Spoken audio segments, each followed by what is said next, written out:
네, 오늘은 창세기 15장으로 말씀 전하겠습니다. 현대에도 약속은 중요하게 여겨지지만 고대 언약은요, 현대의 약속과 계약의 개념을 뛰어넘는 삶과 죽음을 가늠하는 매우 중요한 약정들이었습니다. 그리고 성경에 기록된 다양한 언어들을 자세히 살펴보면 공통점들이 있는데, 대체로 그 언약이 사람의 주도하에 이루어지는 것이 아니라 하나님의 일반적인 주권으로 체결된다라는 것들이었습니다. 그래서 언약의 성취 여부가 사람에게 있지 않고 하나님의 주권적 의지에 있다라는 것을 알려주고 있는 것이죠. 그리고 오늘 본문은요, 하나님께서 약속을 주권적으로 체결하신다는 것을 잘 보여주는 언약 중에 하나를 보여줍니다. 바로 아브라함과 맺은 언약인데요. 창세기 15장에 하나님이 어떤 분인지 나타내 줍니다. 그 하나님께서는 세상의 거친 파도 속에서 두려워하고 또 연약한 우리에게 찾아와 주셔서 약속으로 위로해 주시는 분이다. 이것을 가르쳐 주고 있습니다. 사람의 약속은 잘 깨지만 하나님의 약속은 절대로 깨지지 않는 영원한 것이기 때문에 사람은 이를 통해서 위로 자체를 얻게 된다. 이것을 알려주는 것입니다. 아브라함은요, 하나님의 약속을 붙잡고 가나안 땅에 온 후에 엄청난 사건들을 경험했습니다. 기근과 이집트에서 겪은 생명의 위기, 그리고 조카 롯과의 분열을 겪었고요. 그리고 그돌라오메가 소돔왕을 중심으로 발생한 국제 전쟁에 휘말리는 충격이 아브라함을 두렵게 했다라는 것을 알 수가 있습니다. 전쟁에서 승리한 후에 아브라함은 당당한 승자로서 나타났으면 좋겠지만 그 내면은 하나님 앞에서 두려움에 대해서 계속해서 이야기하며 감추지 못하는 것을 보여줍니다. 그리고 아브라함이 두려워할 때 하나님께서는 그를 찾아오셔서 말씀하십니다. 1절 말씀입니다. 이후에 여호와의 말씀이 환상 중에 아브라함에게 임하여 이르시되 아브라함아 두려워하지 말라. 나는 내 방패요 너의 지극히 큰 상급이니라. 아멘. 이처럼 큰 위로의 말씀이 어디 있겠습니까?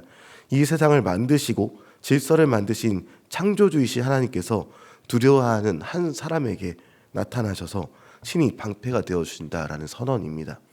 아브라함에게는 큰 위로가 있었겠죠. 그러나 하나님은 여기서 멈추지 않습니다. 이전에 아브라함과 약속했던 내용을 다시 한번 상기시키시면서 아브라함에게 자신의 비전이 변화없다라고 확실하게 말씀해주는 내용을 이어가고 있습니다. 그럴 때 아브라함이 하나님께 따지듯 묻죠. 하나님, 주께서는 제게 아직 씨를 주지 않으셨습니다. 내 상속자는 다메섹 엘리에셀입니다. 여기서 아브라함이 가졌던 고민들이 무엇이었는지 또 드러내주고 있습니다. 그의 본질적 근심이 후손 문제다라는 것을요. 하나님은 갈대아 우르에서 아브라함에게 내가 너로 큰 민족을 이루겠다라고, 또 가나안 땅 세겜에서 이 땅을 내 자손에게 줄 것이다라고, 또 롯과 헤어진 후에도 내 자손을 땅이 티끌같이 할 것이다라고 약속을 해 주셨습니다. 그런데 여전히 아브라함에게 자손이 없었고, 그래서 아브라함은 하나님의 약속이 안 이루어지나 보다라고 생각하면서 당시에 세상의 관습을 따르려 했습니다. 그때 하나님께서 아니라 하셨던 것이죠. 내 몸에서 날자 바로 그가 내 후자가 될 것이다, 이렇게 말씀하고 계신 것입니다. 하나님의 생각은요, 인간의 생각과는 다릅니다. 하나님의 인간의 생각 자체를 초월하시는 분이십니다. 아브라함의 머리서는 불가능한데 하나님은 가능하다라고 하시는 것이죠. 안타깝게도 저를 포함한 많은 그리스도인들이요, 하나님의 약속을 믿지 못할 때가 많습니다. 그러나 하나님은요, 그 불가능하다는 것을 가능케 할 것이라고 분명하게 하십니다. 아브라함을 이끌고 나가서 하늘을 우러러 무뼈를 셀 수 있나 보라, 내 자손은 이와 같으리라고 시청과 교육을 시켜주십니다. 하나님이 만드신 것들이 이런 것들이고 너에게 불가능을 없게 할 것이다라고 하나님께서 말씀해 주시는 것이죠.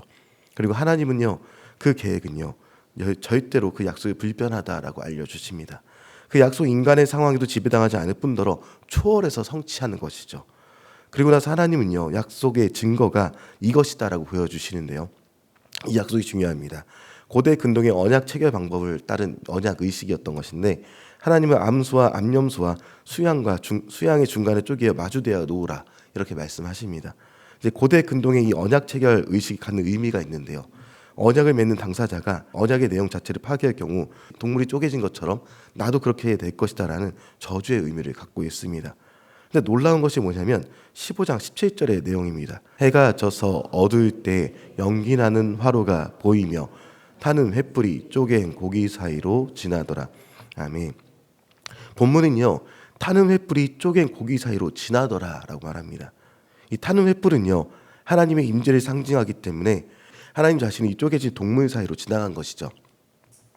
그리고 하나님이 홀로 언약을 맺고 있는 것을 보여주는 것입니다. 하나님께서 언약의 내용을 지키지 않는다면 그 스스로 동물처럼 쪼개질 것이다, 저주를 받게 될 것이다, 그런 의미를 갖고 있는 것이죠. 하나님이 저주의 맹세까지 하면서 언약한 내용은 두 가지입니다. 하나는 아브라함의 자손이 이방에서 객이되어 400년 동안 살다가 하나님의 구속으로 큰 재물을 이끌고 이 가나안 땅으로 돌아갈 것이다, 이런 내용을 담고 있고요. 다른 하나는 이 땅, 애굽 땅에서부터 에브라데까지 내 자손에게 주겠다라고 이야기합니다. 실상은 하나로 하나님께서 가나안 땅을 아브라함과 그 후손에게 주시겠다라는 것입니다. 여기서 중요한 것이 있습니다. 원래는 두 사람이 고기 사이로 지나야 하는 약속의 방식에서 하나님께서는 혼자 지나가셨습니다. 스스로 언약 체결 의식을 통해서 저주 맹세를 하시면요, 아브라함의 상황과 상관없이 아브라함이 못 지킬지라도 하나님께서는 반드시 지킬 수 있기 때문에 하나님께서만 홀로 지나간 것을 확고하게 보여주신 것이죠. 하나님께서 아브라함과 맺은 언약의 실행 주체는요, 아브라함이 아니라 바로 하나님이시기 때문에 그 약속은 불변하고 확고부동합니다. 하나님은 인간과의 언약에서 맺어야 할 하등의 이유가 전혀 없습니다. 그러나 좀 더 확실성을 요구하는 연약한 인간을 불쌍히 여기시고 홀로 언약을 맺어 주신 것이죠. 그래서 그가 견고한 믿음 가운데 서도록 합니다. 이 하나님의 은혜의 행동에 우리 그리스도인들의 반응에 대해서 한번 생각해 보겠습니다. 우리는 어떻게 움직여야겠습니까? 전적으로 신뢰하는 믿음을 가져야 합니다. 창세기 15장 6절에서 아브라함이 어떻게 믿었는지 확인해 보겠습니다. 아브라함이 여호와를 믿으니 여호와께서 이를 그의 의로 여기시고. 아멘. 하나님은요, 자신을 전적으로 신뢰하고 약속한 내용을 그 의지하는 믿음의 사람을 의롭다라고 선언해 주십니다. 특히 바울은요, 갈라디아서 3장 6절에서 우리가 받은 아브라함의 복에 대해서 말하기를요, 믿음으로 말미암은 자들은 아브라함의 아들인 줄 알라라고 얘기합니다. 이게 얼마나 놀라운 약속입니까? 하나님이 아브라함과 약속할 때 오늘 우리가 믿음으로 하나님의 복을 받을 것을 미리 계획하고 준비했다라는 것입니다. 하나님이 그토록 오래전에 준비한 복과 우리가 관계가 있는 것은요, 우리가 그리스도 예수를 믿음으로 반응할 때 가능해지게 됩니다. 예수님께서 그 피로 우리와 새 언약을 세우고 언약의 보증이 되어 주셨기 때문에 그렇습니다. 그래서 바울은요, 예수님 안에서 아브라함의 복이 이방인에게 주어지고 예수를 믿음으로 그 약속이 믿는 자들에게 주어졌다라고 우리와 관계가 있음을 선언해 줍니다. 하나님이 아브라함과 언약을 맺을 때 오늘날 우리를 생각하고 계셨던 것처럼 하나님은 우리를 예수님 안에서 아브라함의 자손을 부르실 때 다가온 세대의 아브라함의 자손들을 생각하고 계셨던 것입니다. 이제 우리가 할 일은 단순합니다. 하나님의 약속, 우리 주님 예수 그리스도께서 다시 오신다는 약속을 끝까지 믿는 것입니다. 이 세상에서 그 약속을 믿고 오늘 승리하시는 저 여러분이 되셔서 오늘 하루를 살아가게 되실 때 하나님의 약속은 내가 믿지 못하고 있을 때에도 여전히 나에게 다가오셔서 확신을 주시는구나라고 알게 하시고요. 그리고 하나님의 약속 끝까지 믿을 때 하나님은 우리의 의를 의로 여기신다는 것을 기억하시면서 오늘 하루 모든 만난 사람들 앞에서 담대하게 그리스도를 전할 수 있는 저 여러분이 되길 소망합니다.